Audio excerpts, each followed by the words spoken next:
I am definitely on the tipsy side. Yeah, and we're recording right now. Hello and welcome to another edition of Arbitration Studios as we continue our journey across the whole damn thing of Halo Reach. I'm JP Arbiter. I'm Mrs. Arbiter. And like she said, she's had a few to start off.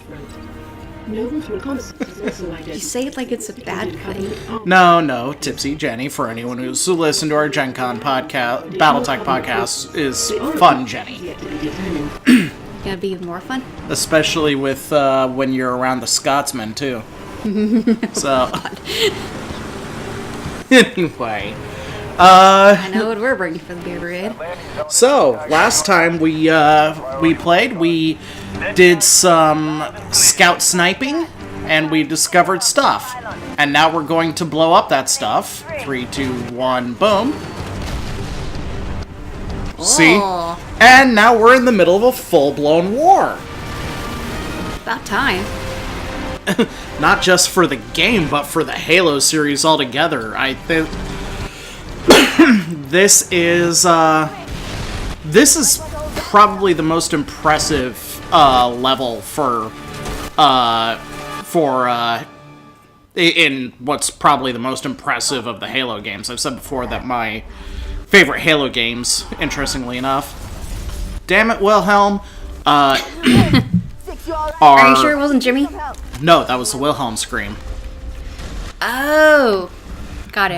But Reach and ODST are my favorite Halo games, and in the case of ODST, it's my favorite because it gives you that sense of scale, that sense of, oh wow, this is like an actual no shit war.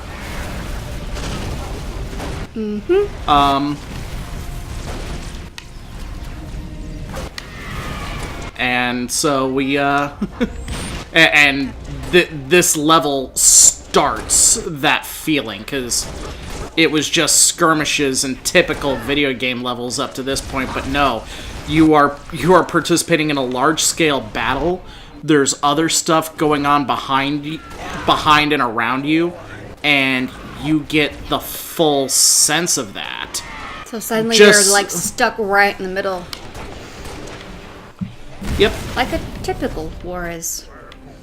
Don't Well- always know what's going on around you, but something sure is.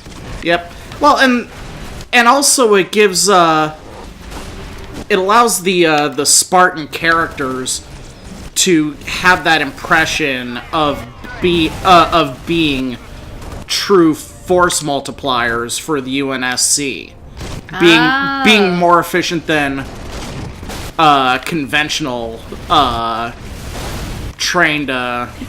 conventionally trained soldiers, and as such able to do things like break stagnant lines, engage in rapid reaction, all that sort of stuff. But yeah, like I said, there's shit going on everywhere. Multiple engagements, entire... So it's true to form. It's the this engagements are there, but it's literally the chessboard is set, and you have the troops on all sides. but we're not a commander, and we're not even necessarily heroes. We're important, but we're still... Well, the but we're grunts still- are just as important sometimes. Yeah, but the point is that we're pieces of the larger puzzle, not linchpins. Mm-hmm. Yeah, shit's going on. That's You're the 3 pawns, scarabs. not the kings. Out there in that field is as many scarabs as you face in all of Halo 3. So, Oh my. yeah. So, right now with this particular thing, again Fancies. emphasizing the fact that we have an objective and we have to accomplish it to benefit the rest of the battle, we have to take out that anti-aircraft cannon. Fun times. Shoot the vehicle, please. Shoot the light tank. You're not helping. The cat's not even in the Jeep right now. Oh. Oops. I didn't realize. I mean, don't get me wrong. Cat rarely helps, but But in this case, I actually cannot pin any blame on her. There we go. Oh boy. Control 2 Lima 4, permission to commence bombing run. Heading 224. And like I said, larger picture of things, because here is a space warship, and it's In atmosphere. in atmosphere, and then there are bombers. Copy 2 Lima 4. And what do they Are do? we sure we're not in... And what do? Those bombers and the warship make an attack run now that we've cleared the skies. Ooh. And they and have opened up an entire front. So, Well, that's a nostalgic moment. nostalgic. There was nothing ever like that in any previous No, game. no, it reminds me of Battlestar Galactica. When they, in the section where they land, where they have to go into atmosphere. Oh god, when Adama pulled off that batshit crazy maneuver. Yep. Excuse me, I'll take that. Thank you. Just, that's the moment of nostalgia I get of that, is just a reference to something else where it's that much of batshit crazy. This is just the version in video games. Yeah, I was exchanging emails with an old college roommate who is in the Navy, and he said, yeah, in real-life naval terms, that kind of maneuver is something that is attempted twice. Once by a captain who is both crazy and desperate, and it works somehow, and then another time by some know-nothing, newly minted hotshot commander who read about it in their officer classes several decades later, and then it fails catastrophically. Oh yeah, it's the people who aren't really trying that succeed. Well, and also it reflects the idea that that initial crazy ass maneuvers are kind of a 1,000,000,000 shot of working in the first place. True. Where did Kat go? I think she went down there. Well, I need a gunner, damn it. And I'm much more comfortable with human vehicles than I am Covenant ones. Covenant vehicles are all slippery. And human ones aren't. Well, They're less slippery. believe it or not, I've become quite adept at driving in Halo games, even though it really hasn't shown well in our playthroughs. Well, sometimes it doesn't show well, sometimes it does. Well, C'est là. well, I was always the wheelman in college, in the dorm league games for Capture the Flag. So when you have that job, you have to get good at it. Yeah. You gain proficiency over time. Excuse me? That is what happens. I'm gonna just blow you guys the fuck up. Goodbye. Because again, no idea where the useless Spartan went. She's not useless, she's a combat officer. She keeps in touch with everybody else. Yeah, and she's talking, and I have no idea where she ran off to. Oh, the bridge is down. Cool. Alright. There's your answer. Well, no, the bridge was deployed by a Pelican. Oh. So, whoop. Oh. Hey, he almost did a full flip back. Yeah, and it's stuff like that made me that earned me the reputation of being an excellent driver, is that I could do full flips and stuff. So, Like the expert on the high dive. Managing to pull off a flip and not be scared as fuck. it's also the fact that in Halo games, it's you retain moderate control of your vehicle even when none of the control surfaces are on the ground. figure that shit out. Video game logic. Amen to And that. physics.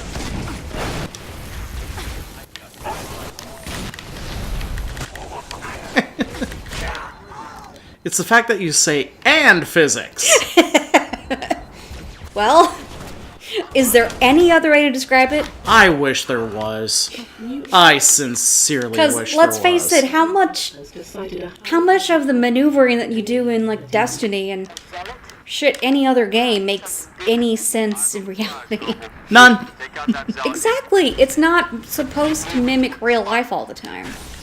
When it does mimic real life, it becomes Call of Duty. And Call of Duty is not fun for us. Ugh.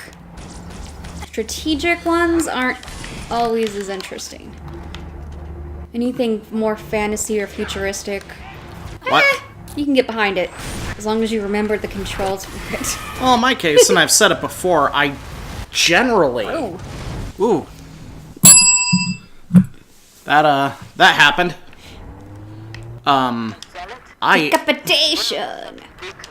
generally speaking, don't like video games where I have to kill human beings. Fallout is an exception because of love of the universe. Something like Borderlands is an exception because it's so goddamn cartoony. I can see that.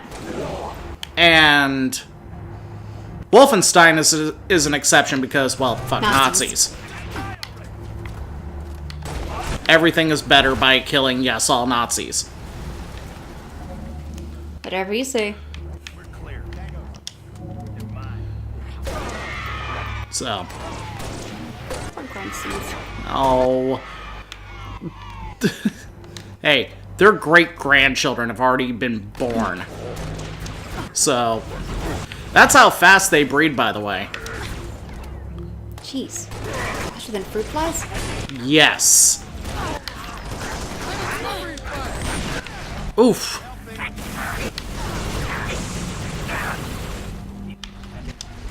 What is it with the idea of alien races and having faster breeding processes than humans? Not necessarily. In Star... I'm just saying in general. Not even in general. Vulcans in Star Trek have, what, I think an 11-month pregnancy. Ugh. And remember, they only... yeah. And remember that Vulcans only mate once every 7 years. Okay. To the point of ritualized. Being ritualized. Well, I suppose it's better than I've read where it was once every 10 years. There was even a chance of siring offspring. The Borg don't reproduce at all. Technically. The Borg are parasitic. They take and turn them into part of their collective.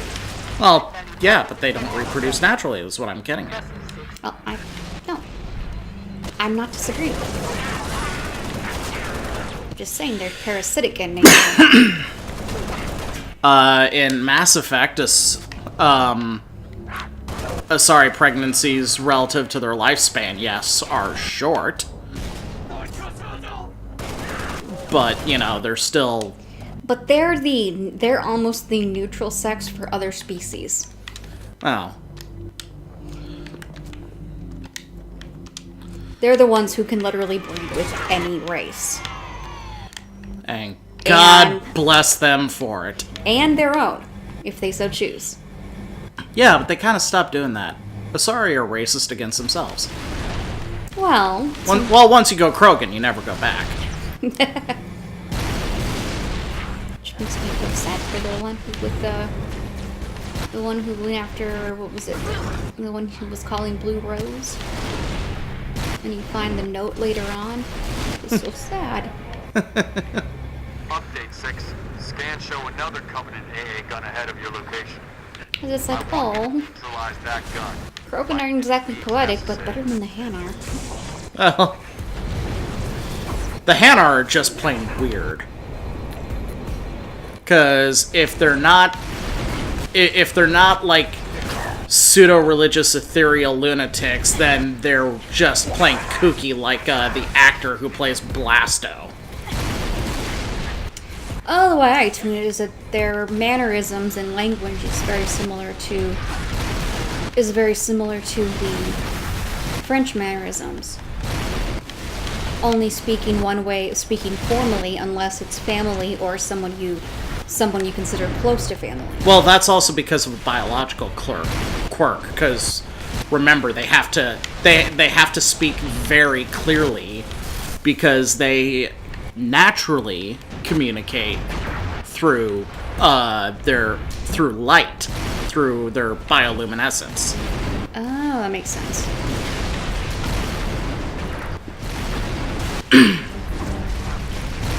I mean, so yeah, while the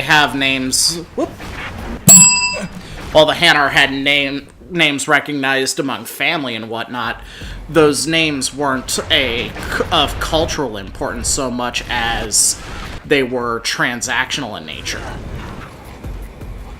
It was almost like there was their serial number. Or their business. You know, when engaged with other races, I'm known as Joe because that's how I can be recognized. I'm known as Smith Yeah. because I'm a blacksmith, a silversmith, ... You wonder how that name became so well known. Because everyone was fucking doing it. So, Because everyone was a smith of some kind. metalworking was kind of an important job. It was. Metal, leather, silver, all of it. But, And now we're back to the point where we need people of that class again. you know, it was... That's interesting. It was also, like, another way to put it, first generation slaves brought fresh from the boat trying to retain bits and bobs of native culture, retained the names that they were born with. So, say, and I hate to use a Marvel Comics name, but I blame complete lack of familiarity with West African culture. So, and also West African culture has been colonized to hell and back to the point where European names are common now. But you were sold to a man and given the name George, but before you were captured, sold off, you were known as T'Challa. Just as an example, and you tried as much as possible to retain that name, and to retain the traditions that you knew and grew up with in this strange new world. So that's kind of what the Hanar are doing under different, more liberated circumstances. I could see that. Because frankly, with non-humanoid species being a distinct minority, not just in Mass Effect, but in science fiction in general, it can be quite the culture shock, I guess, is the way to put it. Speak of the Hanar, and I'm kind of sad that we won't get to see what happens with about the Quarian. The Quarian arc in Mass Effect Andromeda. Yeah, because Electronic Arts sucks. It left this hole that I'm pretty sure is going to be... I mean, yeah, all the fan fiction in the world is going to try and explain it. Well, and all the official fiction, too, because novels and comic books and whatnot, but oh, yeah. It doesn't change the fact that, one, they left this... They left this gap, this hole. Well, and... and... just kind of like, but we want to see what happened. Well, and the other side of it, too, is that's what happens when you plan to have DLC as part of the narrative instead of DLC expanding on the narrative. Yeah. That's one thing that does happen. You know, Fallout 4's Far Harbor DLC was an expansion. Nuka World was an expansion. I mean, hell, the DLC for Fallout New Vegas was practically a separate game. Yeah. You know, those are Completely new areas to explore. And good examples of DLC. Same thing with, and I hate to fall back on Bethesda, but goddamn, they do this so well. Elder Scrolls, the Isle of the Nine, was a completely separate story. So, but with Mass Effect, particularly Mass Effect 3, all of the stories, or all the DLCs tied into the larger meta-narrative. Literally, Mass Effect 1 was the only one where it didn't. Because it was a side mission that they kind of gave some impact later in that Bring Down the Sky thing. But Bring Down the Sky had no impact on the larger main story. that's true. So, but in Mass Effect 2 and Mass Effect 3, everything was involved in that extra story bit. The Jaw character in Mass Effect 3 was an interesting situation because it was sold as an optional character, but Jaw isn't optional. He was kind of necessary for the whole plot. Yeah, Because he provided context, largely for the Prothean Reaper War and how and how the cycle was and continued. True. So, we're not talking about Halo at all, by the way. Oh, well, it happens. But I guess I want to see the. But I guess it's sort of like, hey, the levels kind of speaks for itself here. Yeah. Because here we were flying in a helicopter again, more of other stuff going around and just doing what we can. Hi, I'm gonna just pop some grenades. Hope for the best that I'm not engaging in friendly fire in this war. So, ooh, jetpack. Stay here. Oh, hi, George. Hi, George. George is a badass friend to you and me. We've got eyes on the spire. Looks like a staging area. Copy. Bread maker's done. Dots working the problem. Stand by. Actually, probably just finished kneading, ready to rise. It'll shut itself up. So, just as I hit the pause button. Yep. Note to self: do not use the bread maker while streaming. Note for future reference. Such good level design too. Semi-natural barriers and partially completed construction and whatnot. Bungie used to know what they were doing. What happened with Destiny? And I'm talking Destiny 1. I didn't get that game. I did not understand it at all.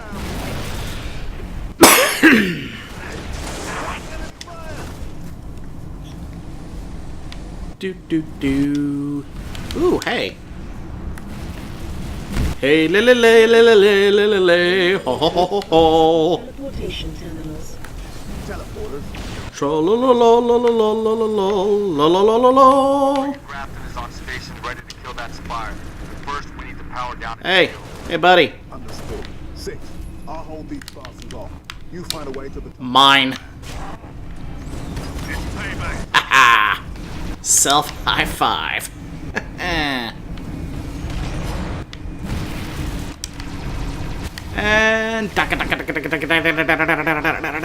boom! Ha! Hey, ha ha ha ha! Hey, ha ha ha ha! Planets. All right. Why take the elevator when I can fly up?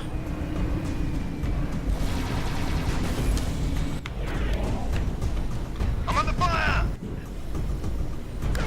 Going hot. Boom. Haha. Well, that ain't bad.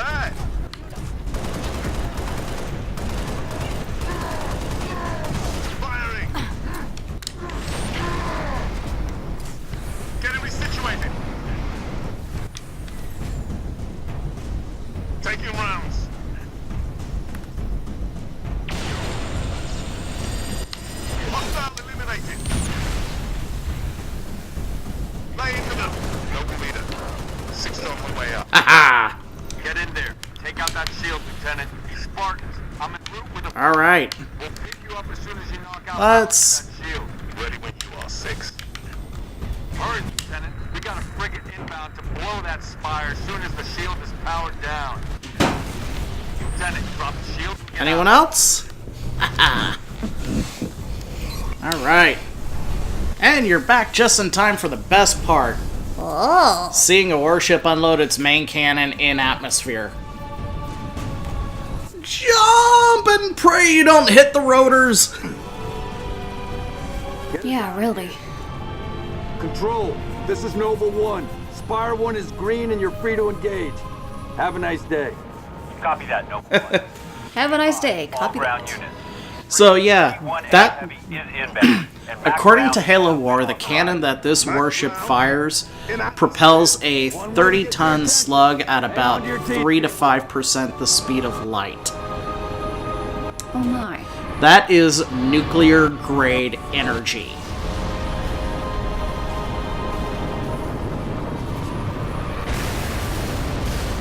And then that happens. No, somebody That's tell me this ain't happening. UNS Fortunate. Grafton, do you copy? Grafton is dust. We need to get out of here now. Looks like Oh. the Covenant just got reinforcements in the form of a very large supercarrier. A very angry supercarrier. So,